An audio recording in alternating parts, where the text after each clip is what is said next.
Corona के बारे में एक हैरान करने वाला आंकड़ा सामने आया है। असल में एक सर्वे हुआ है और उस सर्वे में ये कहा गया है कि हमारे देश की जो कुल आबादी है उसमें से करीब 21.5% लोग कोरोना से संक्रमित हो चुके हैं, यानी उनको या तो कोरोना हुआ या फिर उनके शरीर में कोरोना के एंटीबॉडीज डेवलप हो गए। और अगर हम इस परसेंटेज से बात करें तो कहने का मतलब ये हुआ कि हमारे देश का हर 5वां व्यक्ति कोरोना से ग्रसित रह चुका है या फिर उसके अंदर कोरोना के एंटीबॉडीज डेवलप हो गए हैं।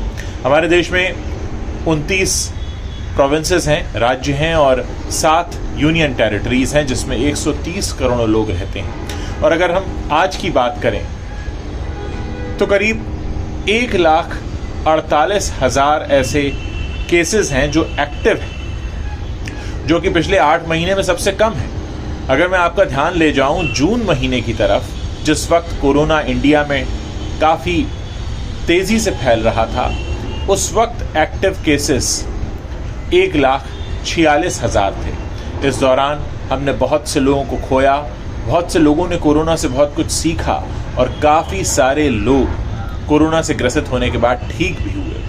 अब इस सर्वे की अगर हम बात करें तो ये जो सर्वे कराया गया है ये 17 दिसंबर से 8 जनवरी के बीच कराया गया और इसमें 10 साल या उससे ज़्यादा उम्र के लोगों को शामिल किया गया।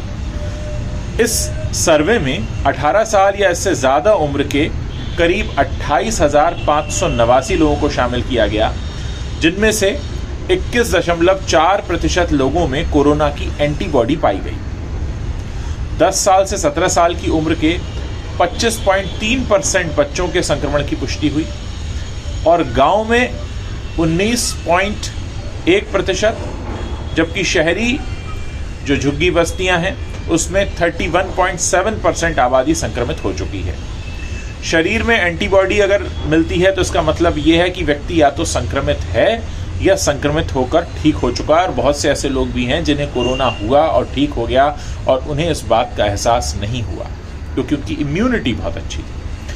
कोरोना वैक्सीनेशन अभियान के तहत सभी हेल्थ केयर वर्कर्स को 13 फरवरी से अब दूसरा डोज लगाया जाएगा और कुल मिलाकर अब देखें कि सिर्फ 4 राज्य ही ऐसे बचे हैं। इन 4 राज्यों में हैं महाराष्ट्र, कर्नाटक, केरला और पश्चिम बंगाल, जहां पर 5,000 से ज़्यादा के केसेस हैं। यानी बहुत से राज्य तो ऐसे हैं जहां पर 1,000 से भी कम लोग कोरोना से संक्रमित नहीं हैं, यानी कोरोना का संकट वहां से टल चुका है। तो कई मामलों में अब ये एक अच्छी खबर है, सामान्य जनजीवन वापस लौट रहा है और हम एक नई तरह के माहौल के लिए तैयार हो रहे हैं जहां हमें पता है कि कोरोना का संकट आ सकता है लेकिन हम उससे निपटने में पूरी तरह से तत्पर हैं। इसलिए जब भी घर से बाहर निकलें मास्क ज़रूर लगाएं, सैनिटाइज़र अपने पास रखें। संकट कम हुआ है, रोगी घट रहे हैं, लेकिन इसका मतलब ये नहीं है कि संकट पूरी तरह से चला गया है। हाँ, एक अच्छी बात यह है कि हमारे देश के हर 5वें व्यक्ति के अंदर कोरोना की एंटीबॉडीज़ डेवलप हो चुकी हैं, जिसका मतलब ये है कि एक हद तक वो कोरोना से जंग लड़ने के लिए तैयार है।